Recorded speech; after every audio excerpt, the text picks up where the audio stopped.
Anime is full of deadly women, but none more so than the classic Black Lagoon. They usually solve their problems in lead, but one of them takes it to a new level. Balalaika is the only one who commands a squad just as deadly as her, one able to stop the others right in their tracks. She exerts her will over the city, and it listens. But what if she came to fight someone like her, a woman who commanded a deadly squad, but one who didn't fight herself? One who executed her will not just in lead, but in politics, business, and ideals alike. Koko Hekmatyar, the god of information, and a woman who seeks the end of the very existence of others like Balalaika. In this battle of deadly characters, who would come out on top? Well, first let's get a feel for each of them, their abilities, soldiers, and equipment, before we lay some ground rules. In the first corner we have Sofia Pavlovna, better known as Balalaika. This former Soviet captain is one of the scariest characters in Black Lagoon, commanding even Revi and Roberta at times. This terrifying presence of hers developed in the Soviet-Afghan War, where she led her soldiers through sweat, blood, and tears in the Soviet Union's last gasp for power. She served for somewhere around 6 years there, being discharged in 1986 for saving a refugee child on an illegal operation. In a depressed stupor and returning to a home with no love for her, that eventually failed itself as well, she picks herself up and joins the Russian Mafia, Hotel Moscow, where she rises the ranks to command its branch in Roanapur. Once there, she clashed with Chang and the Triad, almost bringing about the very destruction of the entire city before Dutch brokered a peace deal between the two. But she's arguably the first or second strongest force in the city, despite the lack of respect the others show for her as a woman and an outsider. After serving for 6 years and making her life about war alone to survive the graveyard of empires, she picked up some quite adept skills. She has Olympian levels of skill in marksmanship, missing her opportunity to partake in the games given the 1984 boycott and her service. But she's so good with a rifle they nicknamed her after a slang term for one, Balalaika. Not only that, but she can utilize those skills for days on end. Both resilient and patient, Balalaika has no problem waiting up all night to kill a foe and never gives in to exhaustion. This is something that aids her excellent commanding abilities. Able to organize precise and deadly operations with lengthy and surprising plans, her soldiers have zero doubt in their minds about who's leading their charge. They're never seen questioning her even slightly. She also can use these skills for covert operations. Her squads are able to get in and out before any help arrives, removing all evidence of who they were while never giving up a hint of veracity. And to top it all off, she's also a gifted motivator, able to rile her troops up into a state of pure excitement for combat. They live for war, and a large part of that is in her rousing words. But speaking of those soldiers, she leads around her band of former soldiers from the Soviet-Afghan War, just like her. They're described as former paratroopers with enough training to fight and win World War III. These men saw the horrors of war firsthand, fighting on unforgiving and hostile terrain where any and all methods were used. From landmines to hulking tanks, these guys have seen it all. With a strong will to win never going fulfilled, they returned home to mistreatment and a dying homeland which never recognized their sacrifice. This slap in the face from those who sent them to die for lofty goals only strengthened their desire for war as the only place where they ever felt at home. With a minimum of 21 of these soldiers to hand, it's safe to say you don't want to find these guys on the battlefield. But without the right equipment, they aren't getting much done. As one of the higher-ups on a large-scale mafia operation, it's safe to say Balalaika soldiers have the top-of-the-line military-grade gear, from rifles to RPGs and everything in between. However, it mostly stays in between those. They're never seen with anything much larger than that, and this makes sense given the streets of Roanapur aren't quite fit for tanks, and her team is likely skilled at procuring what they need while on site. But don't count them out if they need bigger gear. They could always have the rip-off church to hand. We see the sisters there get rock military transports aplenty and in record time, so it's always possible for them to call in gear, just at a steep price. And from their service in a full-scale war, we can safely assume these men would have no difficulty in utilizing any of it to the fullest extent. Plus, when it comes time to operate somewhere else, they always have the Maria Zaleska. This is Balalaika's cargo ship used in Japan and any operation away from home where they can take it. offering cover from government eyes, storage for anything and everything, and an easy-to-move home base. It's perfect for their operations. Now, what's on Balalaika's resume? Well, she accomplished some pretty hefty stuff in her days, most notably just surviving the Soviet-Afghan War, a bloodbath often described as Vietnam for the Soviet Union. From there, she rose to prominence in an immensely powerful mafia with a reach spanning the entire globe, no small task for sure, and one which required a show of power. With this position, she easily wiped out two of Japan's mafia groups, one with brute force and the other from the inside out, and we can assume there were many more like this in her days. Give her an enemy and she'll manage to topple it. This goes for the extremely deadly individuals we see in Black Lagoon as well, from the Romanian twins to Revi and Roberta, and even the NSA Special Forces Unit Grey Fox, extremely professional soldiers representing some of the best the US had to offer. No one has managed to outclass her and these soldiers to date. At least, not yet. Because next up we have Koko Hekmatyar, the head of HCLI's European and African Weapons Transport Division, in short, an arms dealer. But not just any arms dealer. We're talking estimated to be worth a total of $30 billion level of arms dealer. Born into the leading family of HCLI, she started her trade from a young age, somewhere in her teens. The most important year, however, was at the age of 18, where she and Dr. Miami made the decision to turn blood money into world peace, hatching a plan to halt humanity's methods of war entirely. She brings a whole host of skills to the table, the most important of which is her status as an information god. Her victories come from extensive research into her enemies and the situation, along with constant surveillance and detailed planning. She is impossible to ambush and a master of performing them. Naturally, with so much information to hand, she's calm and collected, able to take direct blows from adversaries and not even bat an eye. Most everything that happens is just part of the plan, so there's no reason to freak out. Plus, this plays into her charisma and business sense.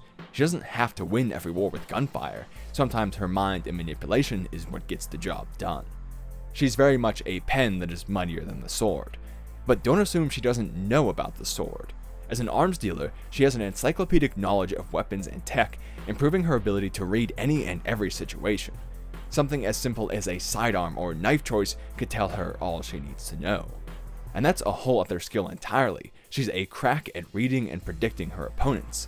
Based on simple tactics alone, she can tell what someone's personality is like and then use that to her advantage later on. Or based on their choice of actions, she can easily read their next move. If there's something to be known, rest assured that Koko knows it. With her soldiers, we have to get more specific than her Russian counterparts, so let's have a rapid rundown of them all. First is Jonah, a child soldier with an expert feel for mountain terrain, a sixth sense for danger, supreme reflexes, a resistance to drugging, rugged survivability, and the capability to take down an entire army base by himself as a child. Maybe even more deadly, however, is Valmet, a former officer in the Finnish Rapid Deployment Force with agility and physical strength in bounds, aiding her mastery of CQC and stealth. She's endurant, able to recover from injuries in record time. And then there's Koko's second in command, Lem, former Delta Force and the group's second sniper, who can keep a calm head in any combat situation. The first sniper is Lutz, a German police officer before he met Koko, who specialized for urban terrain and a good enough shot to malfunction an opponent's weapon with a single bullet.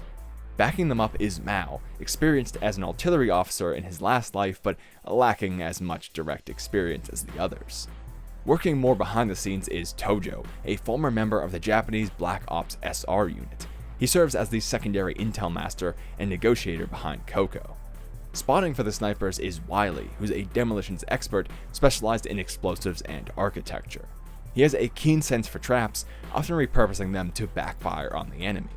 He's also one of the two pilots in the squad with Ugo, who has great physical strength but serves mostly as the driver.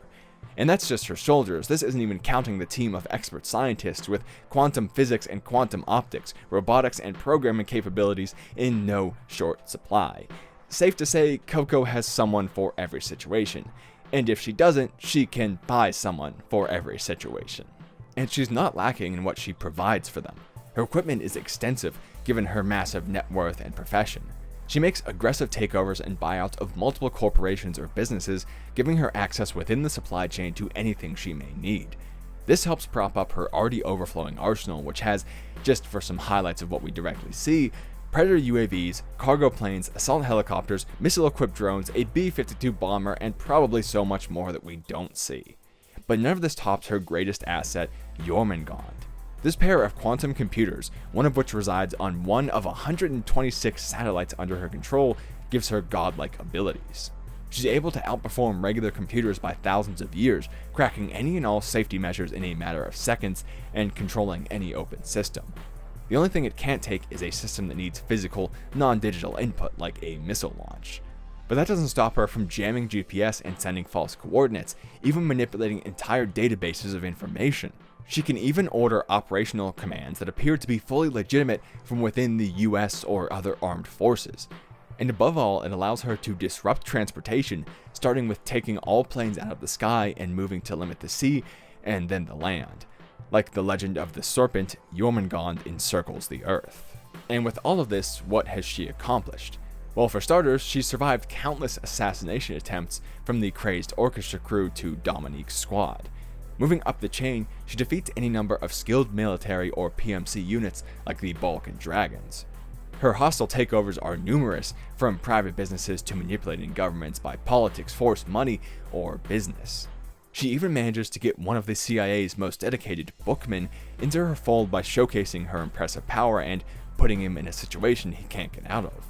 And likely the most impressive feat, she defeats the US Special Forces Night 9 after breaking into Guantanamo Bay, one of the US's most secure locations. And they do that with a hostage in tow. Her and her squad manage some impressive feats, there's no doubt about it. And now we can start looking at who would win, almost. We have two more things to consider. First of all is the time difference. Black Lagoon is set in the early 90s and Jormungand in the 2010s. I think the fairest reconciliation of this is to take Balalaika and her men and move them forward in time to the 2010s, adding no age, knowledge of new technology, and making sure they don't lose anything in the transition. This doesn't detriment either side, but instead just puts them on equal footing of technology. We also have squad size to consider.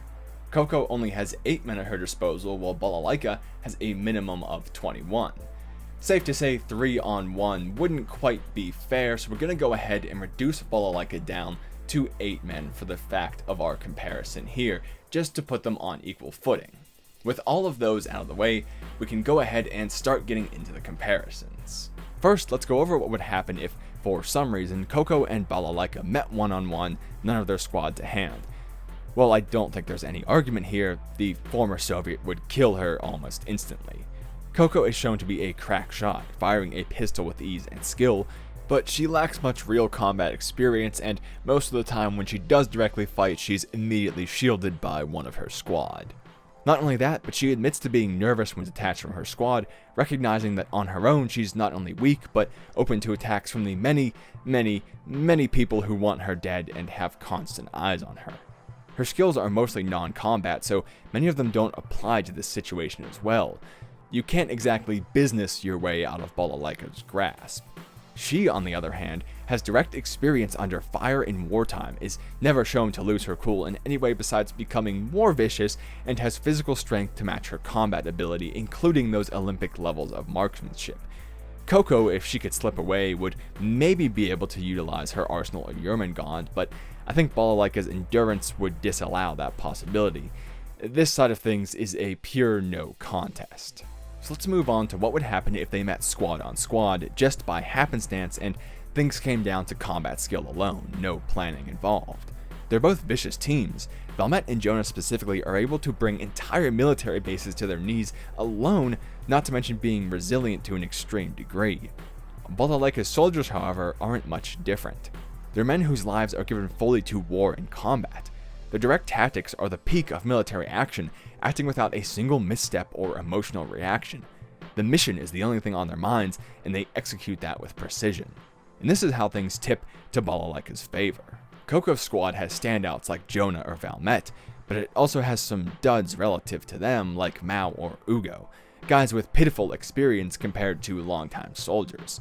And even the mid-range of Koko's squad, like Wiley or Lutz, perform best in a specific situation.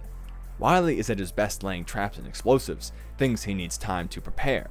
Lutz is a great sniper, but also less familiar with some terrains, and Balalaika's group is shown to include snipers that seem to be about on his same level.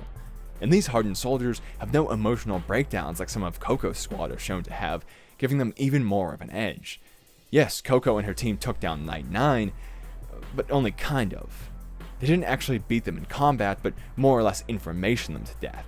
Without that kind of planning, they wouldn't have escaped the grasp of that elite squad, where Balalaika had the ability to destroy an elite US squad, but decided not to for the interests of Hotel Moscow. Now, Koko might be able to pull some of these same moves on the fly, like feeding them false information or jamming GPS, but this wouldn't hamper old school soldiers like Balalaika's much. Her and her men don't rely on technology to get the job done, they rely on brute strength matched with physical tactics and excellent training, and all their experience. With modern technology down, they could default to what they've always known, raw combat, and not miss a beat. Koko may be able to utilize Jormungand on the fly to call in any nearby squads with false official orders or organize an airstrike from her arsenal, but to do this on the fly still requires time and ensuring they're out of the range of any of these strikes. While stalling, Jonah and Valmet may kill a few of the opposing soldiers, but in the end the rest of Koko's squad would be bested, and those two wouldn't be able to stand up to the 2 to 3 on 1 battles with some of the best soldiers this world has ever seen. I have to give this situation to Balalaika as well. But what if we each give them time to plan?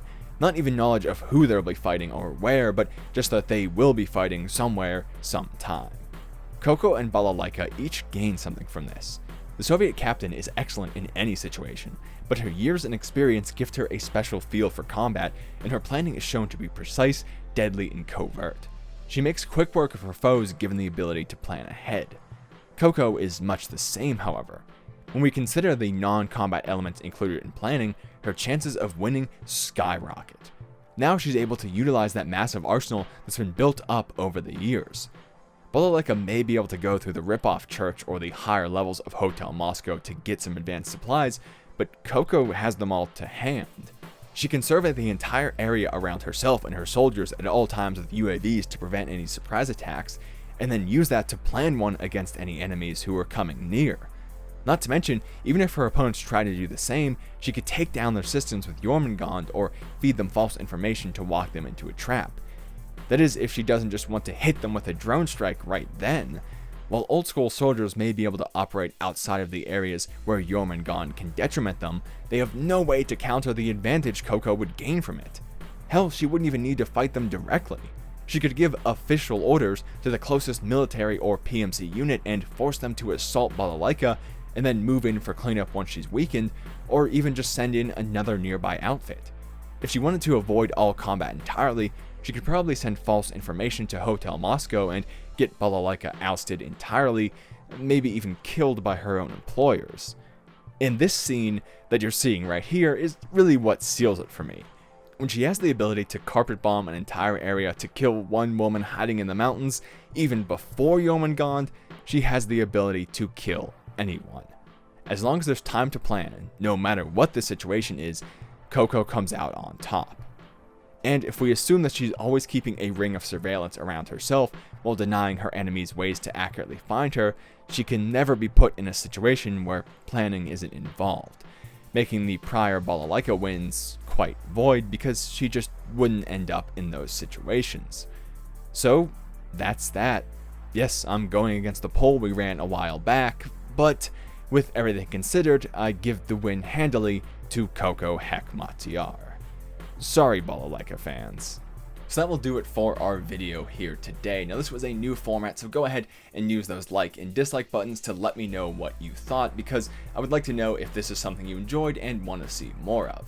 If it is something you want to see more of, you can go ahead and let me know what 2 animes or characters you would like to see me compare and rate, I guess you could call it, like this in the future. I'll have some links in the pinned comment to some important things like my Patreon, Twitter, and Discord, where you can support the channel directly, keep up with me and see when new videos are released, or reach out to the community or me directly, going down the list there respectively. A special thanks at the end of this video to our first Patreon, whose name you're seeing on screen right now. Anyway, I'll just leave you with a few more videos on screen, that subscribe thing, and say thank you for watching, and I hope I will see you again quite soon.